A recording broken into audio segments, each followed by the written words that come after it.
As South Africa reels from the goings-on around the VAT crisis, as we've sort of called it recently, and that was where our Minister of Finance tried to balance the books by increasing taxes on the poor, or taxes that affect the poor more than they affect the rich, and that is by increasing VAT.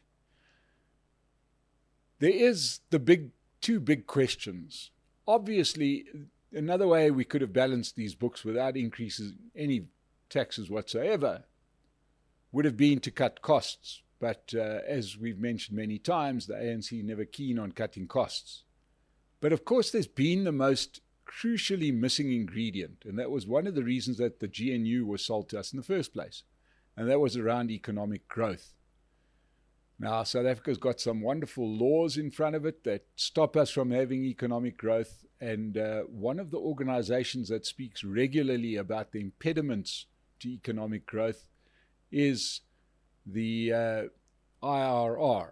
And what we've got, that's the Institute of Race Relations. And with us today is the CEO of that organization, John Endres. John, welcome to the State of the Nation.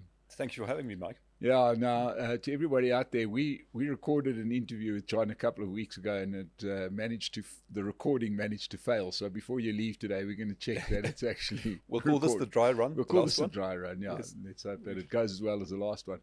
Well, John, like we said, we've almost forgotten. It's almost like in the mists of time what we spoke about the last time. But I think that we've got some current stuff to discuss. Firstly, we've now seen the reversal or the climb down from the Minister of Finance, who found a weird hill to die on, and that was around a VAT increase, when the numbers seem to be quite modest, but yet they won't touch expenditure. What do you make of the VAT fiasco? It's one of the most fascinating things, and our history is unfolding before our eyes in South Africa, also in the world. But the VAT debacle, I think we can call it at this stage, is one expression of the changes that are happening in South Africa at the moment. And for me, the VAT debacle is very much a mess of the ANC's making. What happened was that the ANC, I think, got very used to letting the technocrats in the Treasury run the process, which they did very competently, very smoothly. And as long as the politicians didn't interfere, everything worked out fine. But what the ANC failed to consider was that it finds itself in changed political circumstances now. And the politics plays a much bigger role in that process than it used to in the past, which means that the ANC could not pass the budget without the support of some of its coalition partners. It failed to secure that support ahead of the vote, and that brought it to this very sorry state of affairs at the moment. I think the implications are quite profound, because the Treasury has been widely recognized as one of the most competent, if not the most competent, government departments, and one of the main reasons why investors have some faith in South Africa, because they believe that the state finances are managed responsibly. And this whole process, I think, will be interpreted in the sense that it places a question mark over whether that level of competent management still exists. I do think that on the bureaucratic side, the technocratic side, the competence is still there. But on the political side really has to up its game to restore confidence in the management of the finances. Now, one could go all the way back to saying that, you mentioned the political side, and, that's like me hearing a bell go off, because you've got Enoch Godongwana as our Minister of Finance, and suddenly he became supposed to be one of the more competent guys, when his entire career has been littered with failures. And in some cases, and in normal countries, he would have legal cases to answer for in his own personal financial behavior, where 120 million rand of trade union money disappeared under his management, and to companies that were associated with him and his wife. But in true ANC tradition, it never kind of got to the point where it should have got to. So we are not talking about some guy who's beyond reproach, but as you say, the Treasury has earned a reputation. But certainly the big issue here is that, much like we have to do on a month-to-month, year-to-year basis in our lives, in our businesses, we have to manage our own finances. The ANC, and certainly under this minister, has become incapable of balancing its own budget, in other words, spending what it earns. And for the last couple of years, we've made up for that with absolutely, mortgaging the future of our children by taking out loans till we get to the point now where there is no more, all the credit cards are maxed out, aren't they? Yeah, pretty much. And I think I'd defend the finance minister a bit on that, because I think he has been trying to restrict the level of new debt that we're taking on, the levels of deficits. Maybe should have been even more aggressive in doing that. But certainly if you look at our debt curve, for example, since 1994, it's got a kind of V shape. So we start in 1994 with 50% debt of GDP. We halved that to about 25% by 2007, 2008. Then comes the global financial crisis, the Jacob Zuma presidency, and the spending taps open. And we triple our debt. So we're now at around 75%. We go from 25 to 75. A lot of that happened under Mr. Godongwana's predecessors. But he certainly, is sitting in the hot chair. He's got to sort it out. And I think he has withstood calls for even more spending. But yes, I agree. We are at a point where we cannot afford to have more debt because our debt servicing costs are so high. That's the main reason. Out of every rand in revenue that the government collects, 22 cents are spent on repaying already existing debt. And the more loans we take, the more we have to repay. So that becomes a huge problem. The solution that the government has been looking for is to increase revenue through increasing VAT. That's been very unpopular. And that is why we've been calling also for expenditure cuts rather than revenue increases. We think the taxpayers are pretty much maxed out, and really the spending is what should go down. Yeah, and as we speak, I can hear the tapping away of our technical team that are getting that wonderful picture up, which is South Africa's debt clock. That's just over 4.5 trillion rand that we owe. We pay interest of 400 billion rand a year. That's in interest. That's not in paying back the capital. In other words, that number won't start reversing until we've paid 400 billion rand every year in interest to service that debt. That's before we even do anything about the capital. And let's add something to that, which is that, of course, the interest that gets charged on the debt also affects your repayments. And the less trustworthy you are as a country and the less competent you are perceived to be, the higher the risk that the people lending you the money perceive that they won't get it back. And so when we got downgraded from investment grade to junk status, that increased our interest rate, that made our debt more expensive. When we got placed on the grey list of the Financial Action Task Force, that increased our interest and our risk. And I fear that what we're seeing at the moment with the political instability spilling out into the technocratic management processes on finances is further going to increase that perceived risk, as well as, of course, sort of the pressure that the Trump administration is placing on South Africa. So for all these reasons, our debt is going to get more expensive rather than less expensive. And to address that, we really have to get the spending down. Yeah. Okay, so before we get to some of those external factors which, warrant a program all by itself, everybody's in agreement except for the ANC that spending needs to be curtailed. We've got 700 state-owned companies, each one of them with a boardroom, each one of them with a board of directors, each one of them with German luxury sedans, 5-star accommodation, people with wigs, people with pointy shoes. That cost us a fortune. That's the kind of expenditure we need to address, isn't it?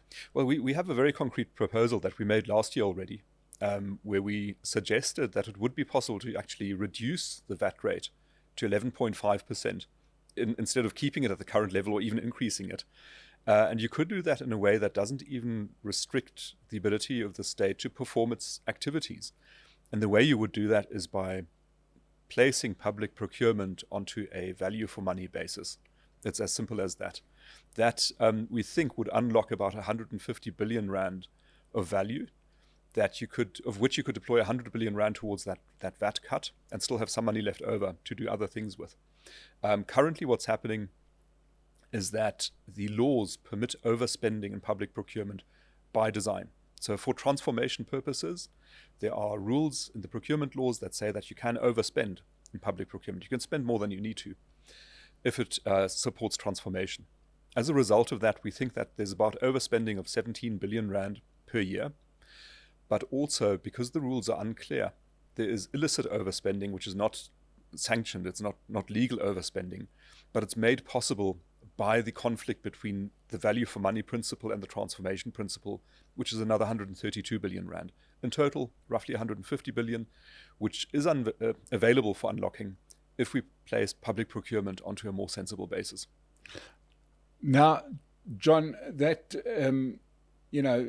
clearly it would take 10 minutes to find the money in just, savings on spending. The BEE tax is a real thing, but in actual fact, to my astonishment, the one thing, I suppose, because we're in the middle of the crisis, just trying to get a bad budget passed, there's been almost no focus on economic growth, which is obviously pretty crazy. So, we know that South Africa has had a growth standstill now for a decade. We have growth last year of 0.6%. I'd love to know where it was, because it surely wasn't in anywhere that I could see. But there is, we sit here in what was once a thriving city of Johannesburg that's now a dump, with miles and miles of empty office space and empty factory space, empty retail space. And, the economy seems to be shrinking, and that's in every avenue of South Africa. While everybody's been so taken with trying to get a budget passed, there seems to be absolutely nobody talking about growth. We know that was one of the reasons why the GNU was formed, so we were told.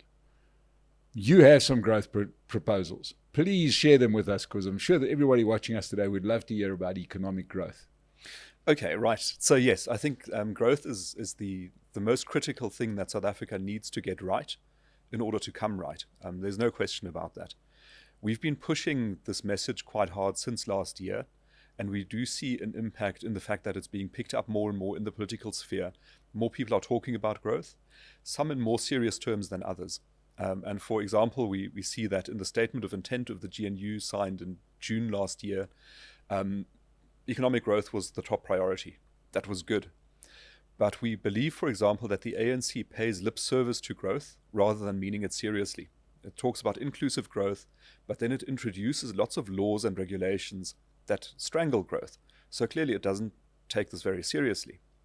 I do think that some of the other parties do take it more seriously.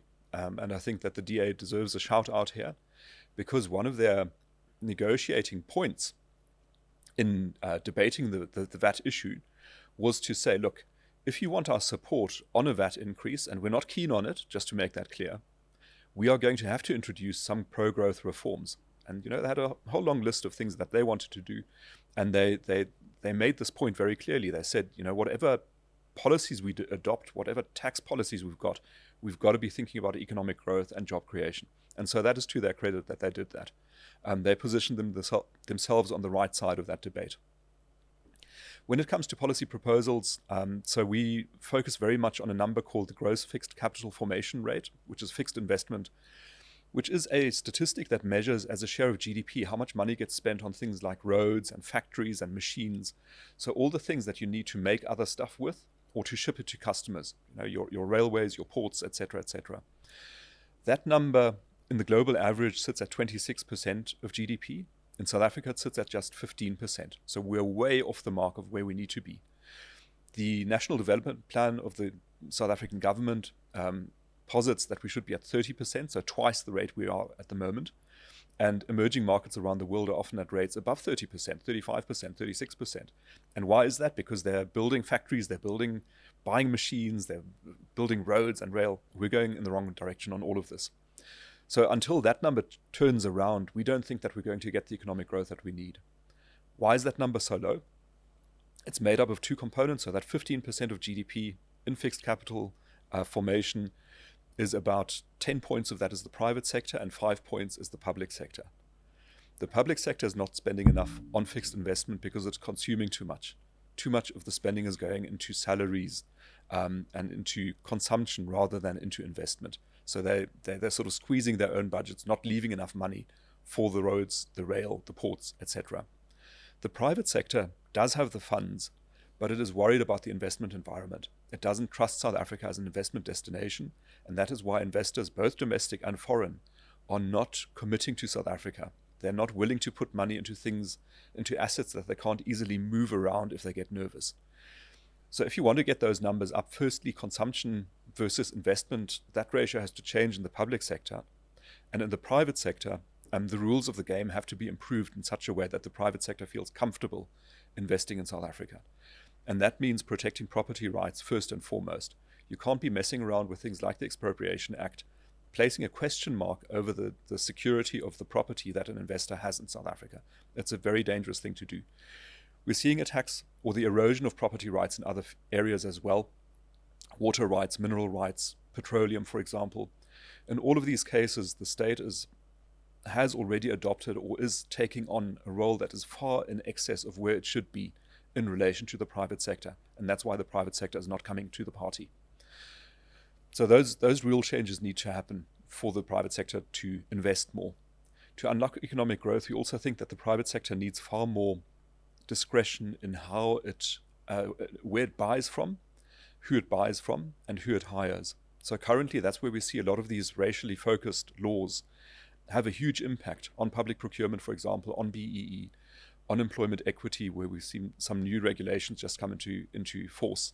All of this is driving away economic growth. And ironically, even though the ANC is so tied to these policies that it finds it very difficult to move away from them, they are harming the ANC by reducing growth, by reducing job creation, by removing all of the factors that could grow support for the ANC.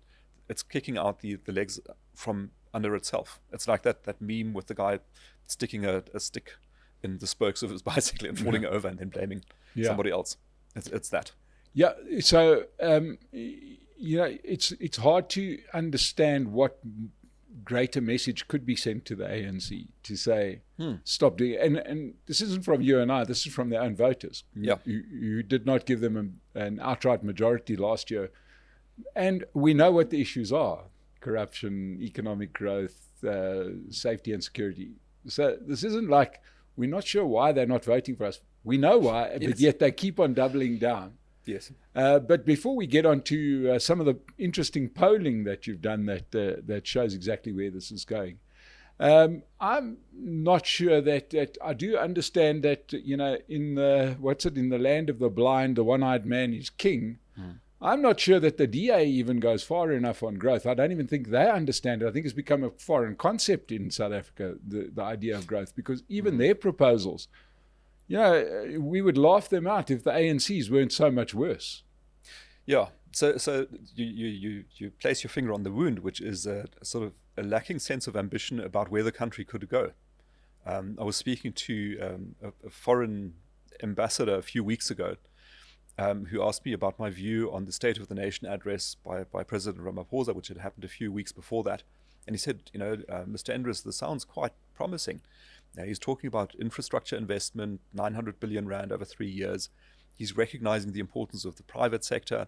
Surely this is very positive. And I told him, well, with these kinds of changes, you might be able to double the rate of growth in South Africa, which would take us from 0.6 to 1.2. But that really doesn't move the needle. That's like, it's nice, but it doesn't help. If you want to see proper economic transformation in the real sense happening, you need far higher rates of growth than that. You need to get into the 3% in the short term, 5% in the medium term, 7% in the long term, and then you're going to see huge changes happening that sort of uplift vast segments of the population. And that kind of a vision is sorely lacking, definitely from the ANC, which has got I don't know what they're aiming towards.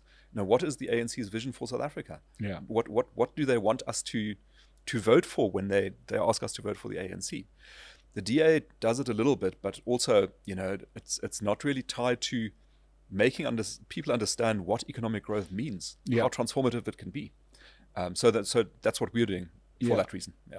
Yeah, I recently did an opinion piece on India, because to me, I would say that there are some lessons that we could learn. Yeah, I'm always fascinated by how these people make their policy, because surely you look at what works and you copy it. We don't, we're not like some country having, China's got real problems because who do they follow? They have to chart their own path because they're such a big country. But South Africa, a medium-sized country, all we can do is follow what other countries have done successfully. Yeah. And India have got it to the point where you will only get a budgetary item passed if it's going to enhance the economy. Fascinating. That's a really good idea. Yeah. That's it. You only build a road if it's going to help you to get more business. And you're only going to, and so on. So everything is business supportive. And the reason that I highlighted India is they come from the same bad past as us, where they had the Indian Congress Party was a dead ringer, or the ANC is a dead ringer for them. They were also worried about Cold War issues long after the Cold War was over, which stunted Indian growth. And in 30 years, you've seen the turnaround and 500 million people dragged out of poverty. Well, maybe let me just come in there briefly. If we look at the two greatest success stories in living memory of lifting millions and millions, hundreds of millions of people out of poverty, China and India. In both those cases, it came on the back of deregulation and sort of letting markets operate. Certainly that was the case in China with the special economic zones around the coastal areas. You told people they could own property, they could farm and sell their produce. You liberalized parts of the economy. You got huge growth out of that. And in India, the same. It was an over-regulated, over-licensed economy. Once they started deregulating, allowing private market forces to unfold, they saw the results coming out of that. The recipe works. You just have to sort of pick it up. Well, my own personal passion is what we hear a lot of in every speech, and that is entrepreneurship and small, as we call it, small business, a horrible term, because it's just such a negative term. Business is business, and the size of it doesn't matter. It's business, and they all want the same things. And people have sat in that chair, and I said, look, all business wants is nothing. Just get out of our way. Just cut down my red tape from this big to nothing. And that helps. But instead, we keep on getting government in our eyes through corporates, making life impossible to deal with. If you have anybody who's dealt with a bank, understands that, yes, they're complying with legislation, but they love it because it stops them from getting competitors. So all we need to do is scrap about 90% of the regulation we've got in South Africa. What other suggestions are you putting on the table from your side? One example would be that we don't really think you should pick industry winners. We don't think governments are very good at picking winners. But because we've got such a big unemployment problem in South Africa, we do think that there should be a sectoral focus, a prioritization of deregulation in the areas that can drive the most job creation. And tourism would be one of those areas. Manufacturing, mining would be another two areas where there's vast potential which is untapped. So focusing on those areas specifically would be very helpful. A further area would be the area of education, where we know that currently the education system is performing very, very well at the high end, but terribly at the low end. And unfortunately, most learners are at the low end receiving bad education. A solution here would be to introduce a voucher system, where you say that instead of the vast majority of the population being able to go to schools where they pay no fees, you do start charging fees, but you equip every learner with a state-funded voucher equivalent to whatever the value of the education budget is at the moment, and allow the parents to choose which school to send their child to. And what that would do is introduce competition into the education market, because parents would say, I've got the choice of 3 schools in my area. Well, and here's my voucher. I've got my 2,000 Rand per month or 3,000 Rand, whatever it might be. I hear that school's got a great reputation. I'm going to send my kids to that school. The successful schools will be oversubscribed. They are going to attract more money, more resources, more children, more learners than they can even deal with. But the bad schools are going to be starved of learners and also of the resources that those learners bring with them. And that means that over time, those bad schools either need to improve their service, lift their game, or go out of business, whereas the good schools get rewarded more and more. So bringing some choice into education, we think, would be a quick way to improve outcomes in our education system. Yeah, because we do have a human capital problem. Special economic zones, you mentioned that earlier. Do you think that there's merit in that? What worries me is that once again you get the big thumbprints of government all over that, isn't it?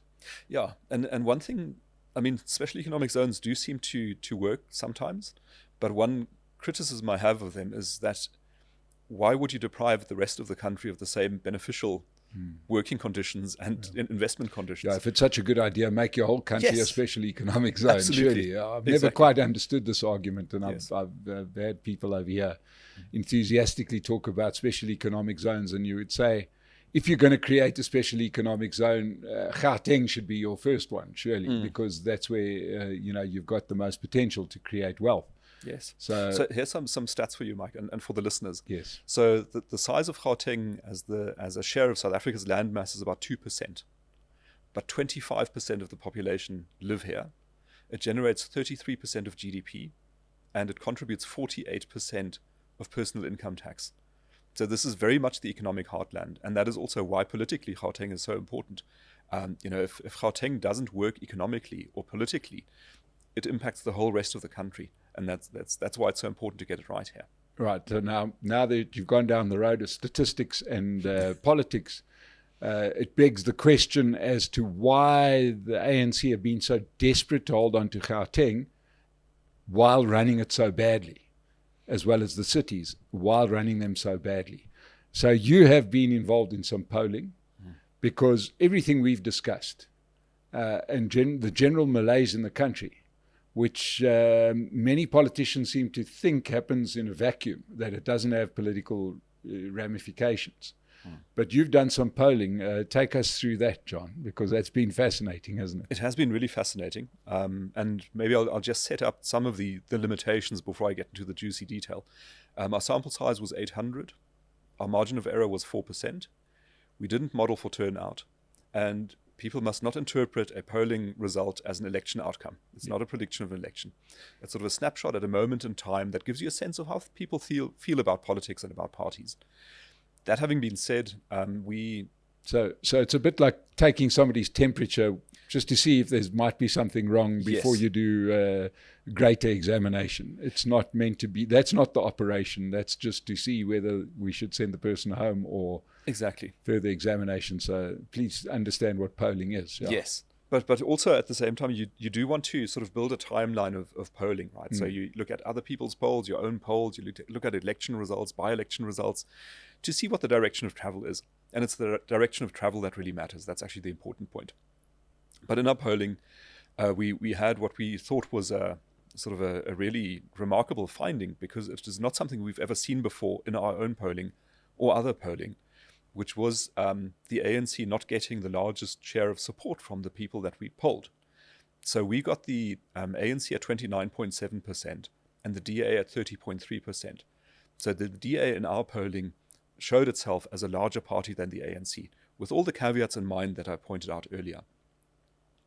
Now, the reason this happened, we think, is because when we went polling, it was at the moment in time when this VAT debate was very prominent in the news. And the ANC was digging in its heels over increasing taxes. The DA was sort of very visible opposing the tax increase. And we think that this pushed the ANC a lot lower than it might otherwise have been, and also pushed the DA a lot higher than it otherwise would have been. In terms of the direction of travel, this is a really important finding, because if you look at the ANC's trajectory, for example, since 2004, they got almost 70% of the vote back then. They've been on a downward trajectory ever since then. They came in, I think, 46% in the local government elections in 2021, at 40.5% in last year's national elections. In polling since then, they've been between 30 and 40%, and this is the direction in which they are going. So if the trend holds, then the ANC will continue traveling down from 40 to 35 to 30, maybe even further down. And then other parties are going to take up that slack. And surprisingly, in this case, it was the DA that got a lot of support that went away from the ANC. We found that amongst black voters, the support for the DA tripled from 5 to 18%. And that of the ANC was only at 37%. So in terms of only black support in our poll, the DA was half the size of the ANC, which in itself, again, is a very, very remarkable finding. And so the conclusion, once again, is that the ANC is shooting itself in the foot with its way of running the country, It's not producing growth. It's not producing jobs. It is doing things that are deeply unpopular, like increasing taxes, and it is suffering the consequences for that. If it doesn't change that, then it's going to continue going down, because what other direction can it go if it is not improving the material circumstances of people's lives? And now, John, let's talk about the fact that they are both together in government. Mm-hmm. Are they not tethered to one another? In other words, if we don't have growth, if we don't have improvements in our material circumstances, surely that should start affecting the DA as much as it affects the ANC. At what point do people start saying, well, you guys are also in government? You must also carry the can for this mess. Absolutely. So we did see a little bit of that. One of our polling questions is that we asked people if they like the idea of the GNU, and broadly the GNU is still very popular. So about 2/3 of respondents favor the GNU. But we also asked people, do you like this GNU where the DA is inside the GNU and the EFF and MK are outside the GNU? Or would you actually rather have a GNU version where the DA is outside and the EFF and MK are inside? And compared to our polling from October last year to now March, April this year, we see that while support for the current constellation of the GNU remains more or less constant, support for a version with the EFF and MK has really risen very steeply. It's closed the gap between those two alternatives. And we think the reason for that is that voters are becoming a bit frustrated at the lack of progress from the GNU as it is configured at the moment. They say, we've got great expectations, great hopes, that this was going to produce really useful outcomes. So far, we're not really seeing it. Now we're seeing this fighting over VAT, and we're not quite sure what to make of this. But we do want to see some movement. And we think that the EFF and MK, whatever their policies might be, are going to shake things up, and they're going to produce a change. And so that is why we think a bit of support increased for a version of the GNU with EFF and MK in it. And in your polling, did EFF and MK numbers increase? They did. And we think this is again because those parties also opposed the VAT increase. So we saw actually across the board, all of the parties that were supporting the VAT increase go down, with a few exceptions, but the ones that oppose it go up. And one of the exceptions was Action SA, which went up, even though it supported the VAT increase, even though it opposed the VAT increase. So I think there was a bit of ambiguity in there. It's not quite clear if they were for it or against it. Yeah. So, how regularly do you do this polling? I mean, because South Africa's a very fluid place, and yes. I think the election depends on which day you have the election, whenever that would be in the future. So we do the polling roughly once a year. If we could afford it, we do it far more often, because it is really fascinating. Okay. So now, John, a lot of this, and we've sort of sitting over there and sort of, I think you put your finger on it where you said South Africa doesn't seem to have a vision right now. This all comes, and the thing that seems to have destabilized, there's a couple of destabilizers at the moment. Clearly, and almost understandably, the ANC being dramatically destabilized by no longer having an outright majority. Then into the government of national unity, and that sort of takes the eye off the ball some more for the ANC specifically, and these new parties come in, and now you've got a ship without a captain, really. And of course, we are cursed with the weakest leadership of all time. Cyril Ramaphosa seems to have checked out completely. He seems to just think of himself as an international statesman. God knows where he is. I mean, he's been silent on this whole VAT fiasco. Didn't even make it to the original budget discussion where he got caught in the wrong city. You can't make this up. Ladies and gentlemen, our president couldn't be in the city that the budget was being held. Can you believe it? How's that for planning? But, so we're sitting with this, but while all of this destabilization was happening, we've been destabilized further by our international stances and international positions, and it's been largely because the USA has come after South Africa quite hard. What do you make of the factor of the US factor, the President Donald Trump factor, in pointing out some of the problems with South Africa and putting the squeeze on us? So I mean, the Trump administration has been very disruptive already, despite being in office for not a very long time. And we've also felt some of that. And I think that in terms of his interventions, some of them have been more helpful than others. But I thought what was very helpful was pointing out the risks of the Expropriation Act and race-based legislation, which are two of the main obstacles to economic growth in South Africa. So he's basically a successful personality, being the president of the most powerful nation on earth, being advised by people like Elon Musk, who's the most successful businessman on earth, giving business advice to a struggling nation and saying, if you want to be successful, why don't you try this? Protect property rights and appoint people based on merit. That sounds like quite a good idea, and we should actually heed it. But otherwise, it has been a bit unsettling, I would say. Though I would also say that it's not that unexpected in the following sense, that South Africa's foreign policy and attitude towards the United States, I think, has been less than warm for many years. And the United States has been very indulgent over many administrations in ignoring those sort of signs of hostility and coldness coming out of South Africa. That indulgence has softened over time. I think the previous US ambassador, Ambassador Brigety, showed that when he sort of had to smack the table over the Lady R, when was it, 2 years ago? He was showing that the US was beginning to get a bit unhappy with South Africa. It was still a Democrat administration at the time. Now we've got a Republican administration with a president who doesn't pull his punches. And I think he's just said, no, this makes no sense at all. Why are we pretending to be friendly towards a nation and supporting it financially that is openly hostile towards us and our interests? We don't want to do it anymore, so we're going to stop doing it. That has been quite a shock, I think, to the South African government. But ultimately, it is probably a correct realignment. You know, if you're going to be sort of offending one of your greatest benefactors and trading partners, at some point they're going to call you out on it, and that's what Trump has done. Yeah, and so this is going to have further economic implications. AGOA seems to be dead in the water.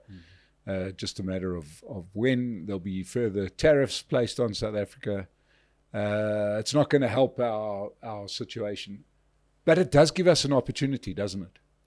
Because I know that, it's something that I read many years ago. Sometimes in customer service, the opinion of your business is enhanced if something goes wrong and you fix it, rather than if it went right the whole way, right? So, if we've all been in those environments where, somebody fixes up a mistake that they've made, and you like them even more than if they hadn't have made the mistake in the first place. And this provides South Africa with an opportunity, doesn't it? It does, yeah. And I think it feels weirdly reminiscent of the mid-1980s, in the sense that South Africa was exposed to massive international pressure at the time and responded at first by doubling down. Right, so it was P.W. Botha wagging his index finger and saying, we will not be bullied, we will not be shoved around, we will not tolerate interference in our sovereign affairs, etc., etc. We're hearing that kind of language again now out of the South African government. And we're also seeing the doubling down, right? We're seeing sort of more race-based legislation, more erosion of property rights. But I do wonder whether we're going to see a similar timeline play out where that pressure ultimately that pressure leads to a crumbling of the existing configuration of economic and social rules in South Africa. So it may be that, if we sit together 4 years from now, again for an interview, we'll say, well, look at that. Here's our 1990 moment. Maybe the ANC has experienced a huge change of heart, or it has been, wiped out in an election. Somebody else is in charge now. We're facing a completely different situation. And this is very similar to what happened before. Things look so solidly established for such a long time, and then they can change so quickly. And it reminds me, Mike, if I may, of one thing that we discussed last time, which was that I did my PhD in change management, and there was this model by a sociologist, a German emigre to the United States called Kurt Levin, who in 1947 published a paper that established the baseline of all theories of social change. And it was very simple. He said, when you've got a social situation, usually if you want to see a change happen in it, that existing situation first has to unfreeze in some way, because it's quite solid, right? It's sort of locked up in the way it is. So you have to unfreeze that, then you can move it, and then you refreeze it in a new configuration. And I think South Africa is currently in that unfreeze phase. We don't know in what direction the move is going to go yet, but the unfreeze means that things are in flux, they're unsettled, everything is moving around, everything is up for discussion. And that offers the opportunity for a much more growth-oriented future for South Africa if our political class recognizes the opportunity. Yeah, because look, there are two directions. Let's be clear. There's two directions we could go to. Yes. Much like you know, and I think it's perfect to re-invoke the idea of P.W. Botha and that finger. Tot hier en nie verder nie. I'll never forget those wonderful words. But because there was also the option of taking the other road. Mm-hmm.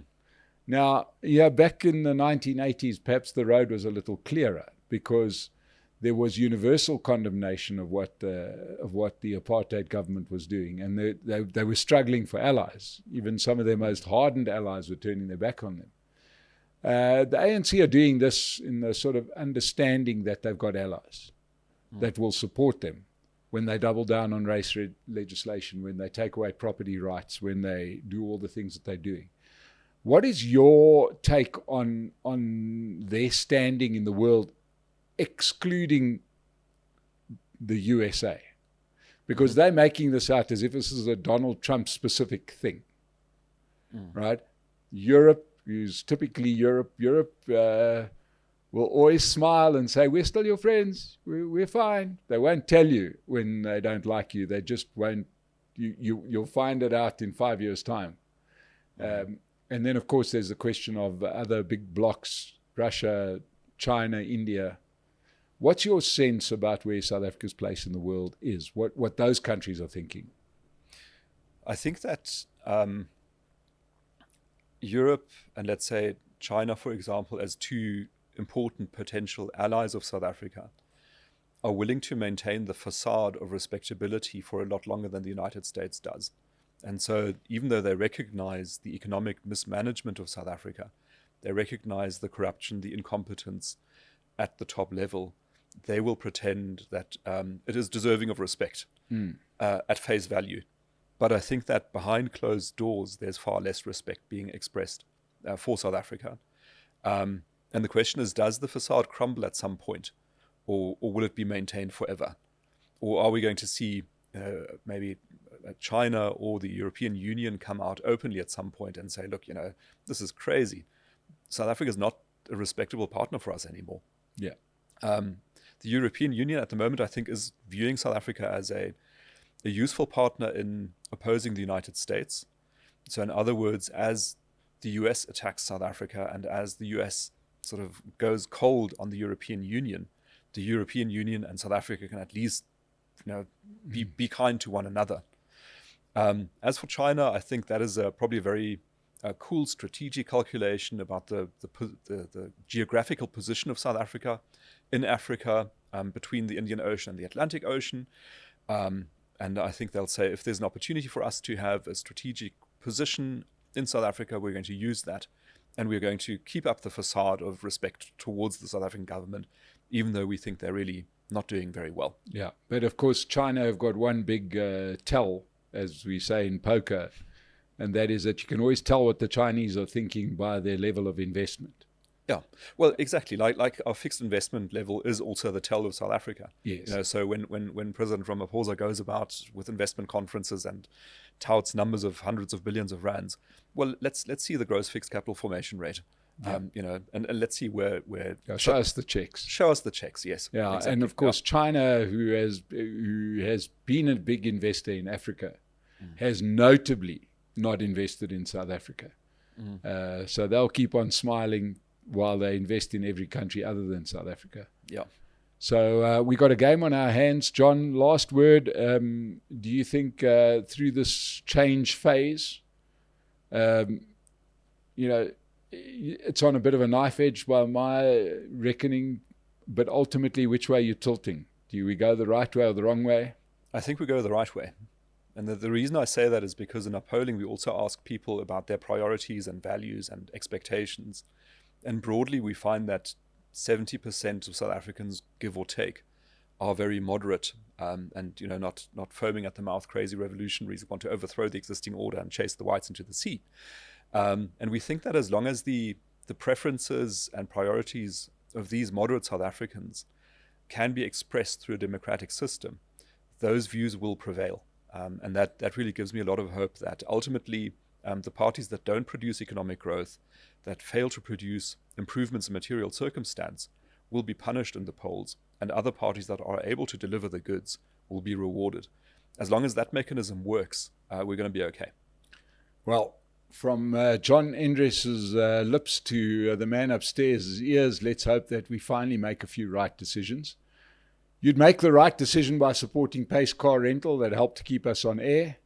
Go and the next time you rent a car, use our special code SONA, S-O-N-A, and you can get a 10% discount. If you haven't subscribed to the State of the Nation yet, what's wrong with you? Do it immediately.